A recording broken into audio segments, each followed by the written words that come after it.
Seriously, you drive me nuts. I told you from day one housework isn't my thing. Stop dumping stuff on me when you know I'm bad at it.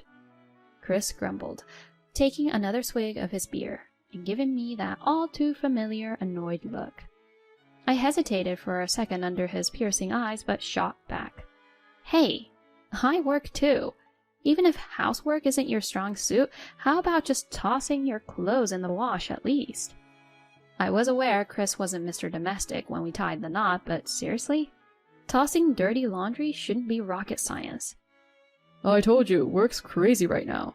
I'm burning the candle at both ends, and then I come home to laundry lectures? Isn't housework and kid stuff traditionally the woman's gig? Handle it and quit griping at me. He fired back. The notion that all household duties in childcare are the woman's job feels so last century. I bit my tongue, holding back a retort, but Chris, taking my silence as a victory, went on. While we're on the topic, you're not exactly Mrs. Perfect Homemaker. You cut corners too, so drop the act. I'm solo on the kid front, remember? Nailing every chore daily isn't doable. That's why I need some backup here. His answer was a sarcastic smirk. Want me pitching in on chores? Then out-earn me. Until then, don't even think about calling the shots. He punctuated his rant with a raised hand, causing a loud noise that reverberated in the room. I'm Naomi, juggling a job and 2 daughters, and living with Chris, the husband who thinks home duties are below him. Going solo raising our kids, especially when Molly, our eldest in 2nd grade, gets sick often, is a real challenge.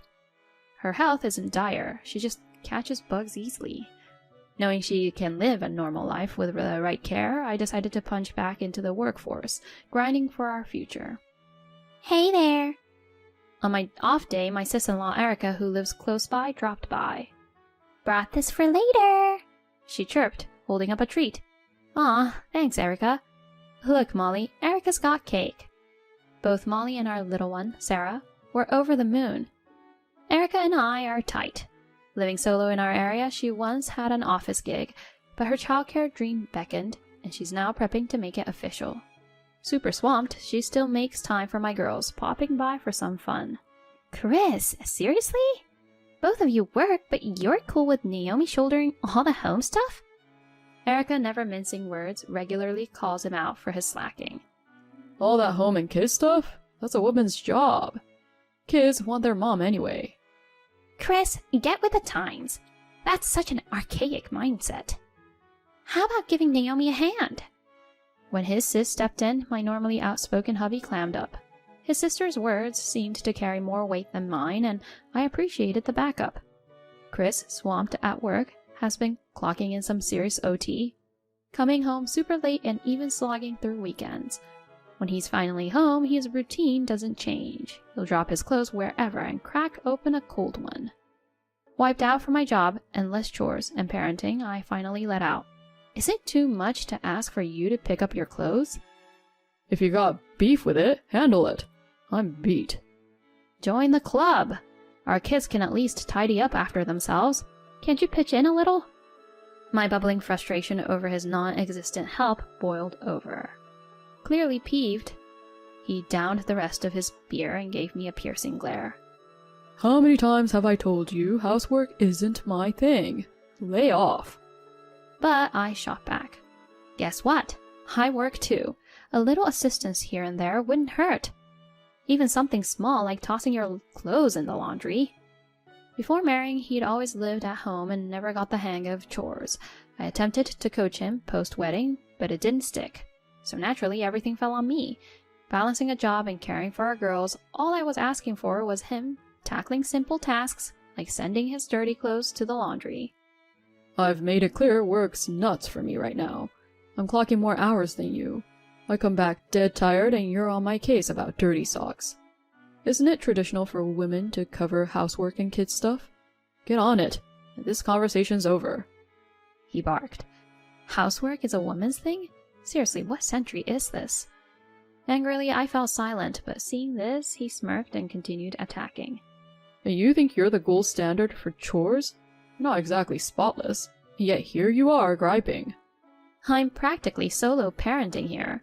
Perfect isn't an option every day. That's the whole reason I've been hounding you for backup. He just scoffed. Want me on board? Out-earn me. Do that and we'll talk. Until then, zip it. His hand shot up threateningly. Back off! Don't you dare! He chucked his empty beer can in the direction of the trash can near me. It missed, but the clang made me jump. He stormed out with a snarky huff. Mom, everything okay? I was taken aback to find my older daughter Molly and her little sister gazing up at me, worried. I'm good, honey. Did the noise wake you? Nope. Sarah needed the restroom when I was on it. Don't worry, I'll tuck her back in. Molly, always looking out for her sis, is such a gem. She's blossomed into such a sweet soul. Thinking of her and then Chris. I sighed heavily. One day Erica popped in as usual. Where's Chris hiding? He's swamped at work. Won't be back till late. You should stick around for dinner. She agreed, though something seemed off, not her typical bubbly self. You okay? She hesitated, locking eyes with me, took a deep breath and said, There's something you need to know. Her news floored me, and so I made a decision.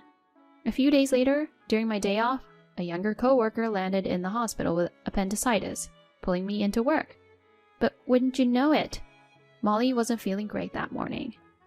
She had a touch of a fever, but duty called. Erica, my usual backup, was tied up with an exam. My folks are no longer around, and my in-laws are states away. While I was in a tizzy, Chris sauntered in, all cozy in his PJs. I'd assumed he was on the clock, but turns out he had the day free. Perfect, I thought. I left the girls with him and zipped to work. Thanks to my tight teamwork with my younger colleague, things flowed smoothly. But just as the clock nudged past 3 p.m., my phone buzzed. It was Erica, sounding all kinds of alarmed. Turns out Molly had been whisked off to the ER. Erica, popping by post-exam, had found Molly passed out in our yard with a distraught Sarah by her side. To top it off, it was a scorcher that day, soaring to 95 degrees Fahrenheit.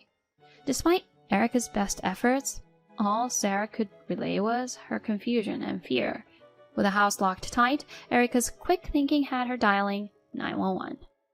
Dashing to the hospital, I found a newly conscious Molly. Oh, Molly! Thank goodness. Her hug was tight, but her words floored me. Daddy kicked us out! She went on to say that midday, as her fever seemed to wane, he shooed them outside, saying he had company coming. No hats, no water, just out. They tried chilling at the park, but Molly's health took a nosedive, forcing them back. No luck getting inside, even after endless doorbell rings. Hence the shadowy reprieve at our home's side, probably why no neighbors spotted them. What the? Boy, was I steaming. After chatting with the doc, Molly was set for an overnight stay. Glancing at my phone, I saw a barrage of missed calls from Chris. On calling him back, he was in a tizzy. I turned my back for a second and now they're missing. I snapped. And where were you? I thought Molly was better, so I went shopping. Got back, they weren't here. His flimsy cover story reeked of lies. Molly has passed away. With that, I abruptly hung up the phone. He was clearly shaken, and it was evident that he was lying. Erica, with me in the room, wasn't buying it either. Choosing to crash at Erica's for a bit, I left Sarah in her care. On a pit stop home for essentials, Chris pounced, hungry for answers. How could she die of heat stroke when you were supposed to be home? It's not on me. They must have gone rogue in the heat. They never listen. His lame attempt at dodging blame had my skin crawling. I've got a funeral to plan. Keep your distance. I left, barely holding back from decking him. Putting our kids in harm's way and then fibbing about it, he sunk to a new low. Unforgivable. My fists were white-knuckled with rage. Fast forward a week. Chris, seriously? My shout had him and his lady friend doing a double take, scrambling to get decent in our bedroom. A heads up would have been nice. He and his fling scrambled to throw on clothes. Cheating, huh? Let's call it quits. I slapped some papers in his face. With photo proof of his little escapade and divorce docs in hand, he blanched. I'd had my suspicions about his overtime and weekend shifts. Erica's tidbit about spotting him cozy with a mystery woman downtown was the last straw. After that one sighting from Erica, without a photo to boot, I decided to play it safe and hire a private investigator. For good measure, I also sneaked some hidden cameras around the house.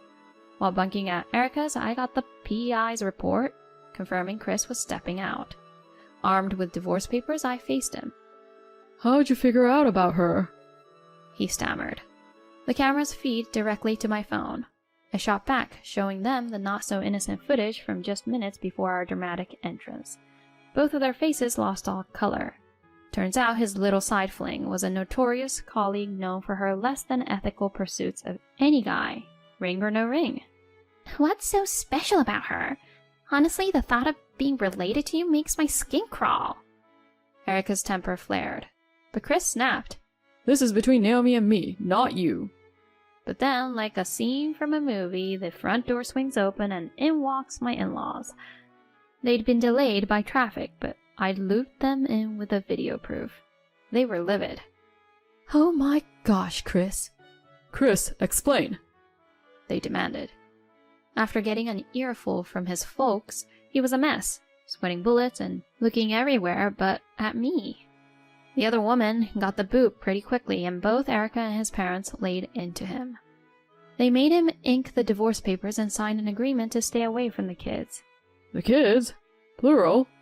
He asked, genuinely confused. Molly's fine, but you're not seeing her.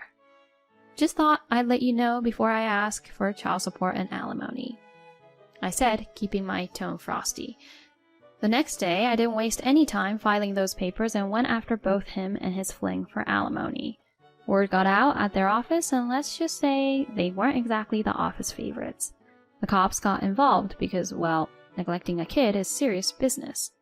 Turned out, on that horrible day, he was with her. She ended up quitting her job, and after he couldn't support her anymore, she dumped all his dirty laundry at work, which got him to quit too. One evening, out of the blue, Chris showed up, probably after keeping tabs on Erica's place. Naomi, can we talk? Maybe try again? He pleaded, inching closer, but I wasn't buying his act. He just didn't want to pay up. I shut him down quick. Not in a million years. But he wasn't taking the hint and grabbed my arm. Back off, I yelled. Right on cue, Molly and Sarah come home. Sarah, bless her heart, set off her personal alarm, which she always carries in her bag. That ear-piercing sound got everyone's attention. He tried to make a break for it, but a nearby cop wasn't letting him get away. A bit later, with a big assist from my ex-in-laws, we started fresh in a new place. The police had a few more questions for Chris. His parents were livid and made sure he got a job at a family-owned construction site to keep him in line and ensure he paid his dues. Nowadays, it's me and my girls. Erica's as close as ever, always telling Sarah she's a champ for setting off that alarm. She also passed her childcare worker exam, so we've got a party in the works. Molly's back in school and shining brighter than ever. Seeing them, I'm more determined than ever to be the best mom and protector I can be.